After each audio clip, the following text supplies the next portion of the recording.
Have you ever had to light a fire under somebody? Sharon Horne-Ellstrom here. I was going to use a match or a lighter, and I thought, some of us shouldn't play with matches, and I am probably one of those people. Today, our idiom for leadership, we're kind of doing a spell on leadership idioms, is to light a fire under someone. I'm more apt to say light a fire under someone's posterior butt, ass, or something like that, but that's the less polite and more direct version of this particular saying or idiom.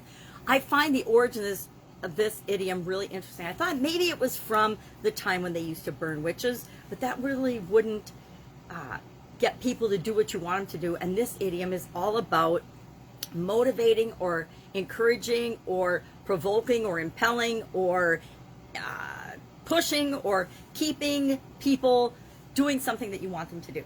Now, I say, have you ever had to light a fire under anyone, under someone or anyone? Because if you're a parent, I guarantee you've had to get your kids to do something maybe they didn't want to do when you wanted them to do it. Maybe go to bed, maybe do their homework, maybe help out with some chores, and you needed to find a way to get them moving, and usually get them moving faster. I remember I used to ask my son and daughter to do things for me because that's what parents do. I'd be like, go get me this, go get me that. If I was making dinner or if they wanted help with their homework, I'd be like, go get your homework. And then a half an hour later, they still wouldn't have returned with their homework. Usually my son, if I asked him to do more than one thing, forget about it. He would get sidetracked and lost along the way. And so I learned early on with him, one thing at a time. I had to ask him one task at a time, and then he would go do it and come right back. But if I asked more than one, something would happen along the way and he would get sidetracked and he wouldn't get back. So we learned that we have to treat people differently in order to motivate them, to drive them to get the behavior that we want. So how do you do that? How do you, as you're growing and building your business, help to encourage people to do the things you want to do? I worked a lot in manufacturing throughout my corporate career, and my businesses after corporate America have tended to be along the lines of manufacturing. The one thing about manufacturing that's unique and different than other businesses is that it often requires a chain of activities be performed in an efficient way. And if any place in the chain there's a break in the link or a slowdown in the production or a slowdown in activity, that it slows down the whole rest of the chain. It truly is an example of the speed of the pack is determined by the speed of the weakest link in this case. So I learned early on we had to find ways to motivate people, keep things going, and keep the line going. And so we needed to find ways to create incentives that people would do the best they could, keep up with the pace of their station or their position in the manufacturing process to continue to make sure that we had a good flow of product and coming out of the production line. So you can use rewards, you can share expectations, you can have processes and procedures and systems that work to maintain the speed or the pace at which you want to produce your products. But you have to find ways that are to reward people and motivate people that are important to them.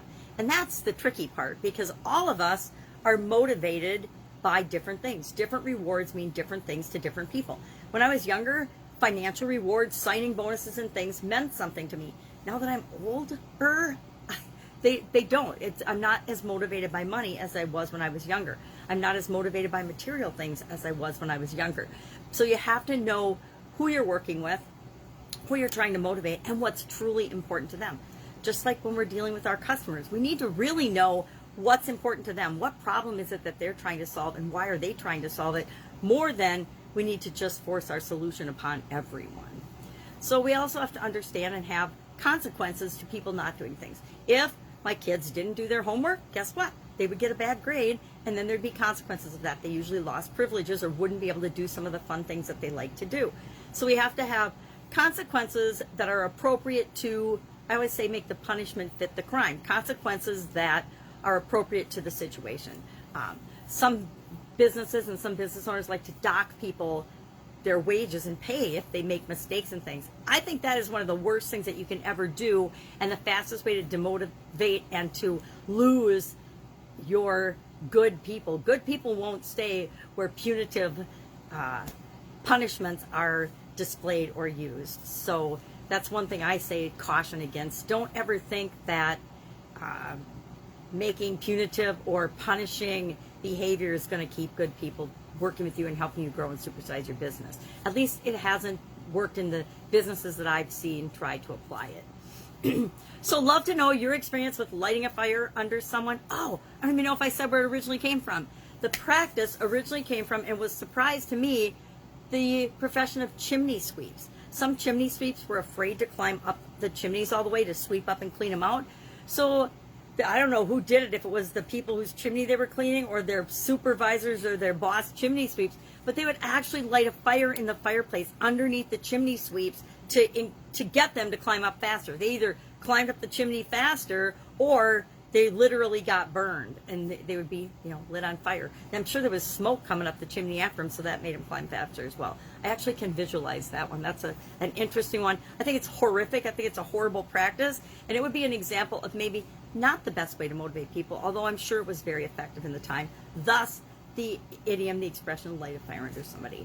So that's our idiom for today about leadership. Not sure lighting a fire under someone that way literally is the best form of leadership. But share in the comments below your thoughts and your experiences with this particular idiom.